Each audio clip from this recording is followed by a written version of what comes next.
that they made that kind of decision. There's about a 50-year history between Philadelphia and the Dad Vail organization. But what is really disappointing about what has happened here, beyond the fact that, at least for the summer of 2010, the Dad Vail won't be in Philadelphia, what's really disappointing is that, in essence, as we've now come to conclude, this was a bogus process leading to a bogus outcome. The fact of the matter is that the Dad Vail organization took money from the other city before they met with us. And so they'd already made their decision and then came in and had a meeting which was at best immaterial and disingenuous, and then subsequently, quote unquote, made an announcement that you've heard in the last day or so. When you have that kind of level of relationship, 50 plus years or so with a city that is a great city and certainly great for regattas and the like. That's why we have so many here. All of us are facing economic challenges. The city, the sponsorship was really the great problem for the Dad Vail folks, not the costs associated. And we have been working with them on the cost issues, as we have with a number of other event organizers, and we've had a number of events, even though all of us are facing these challenges. But you have to have legitimacy in the process, and unfortunately, in this particular case, that was not the case. And so 2010 will be 2010.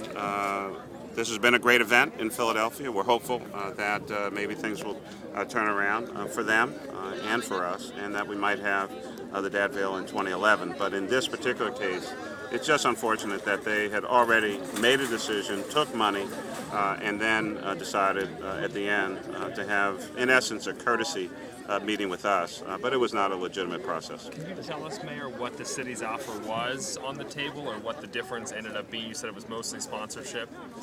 They, like many organizations in the current economic environment, are suffering from lack of sponsorship. It was not our costs. Our costs are actually not that great. But as you know, I laid out a policy about a year ago that if you have these kinds of events, we can no longer give away our services. The citizens of this city can't afford that. But they were having trouble with sponsorship. The other city apparently put upwards of $100,000 on the table, which the organization took about a week or so ago before they met with us. There apparently is some kind of obligation by that other city to then raise an additional upwards of $150,000. And so our issue here is, if you have an event, you get your sponsors together for these kinds of events, we'll work with you on minimizing the costs.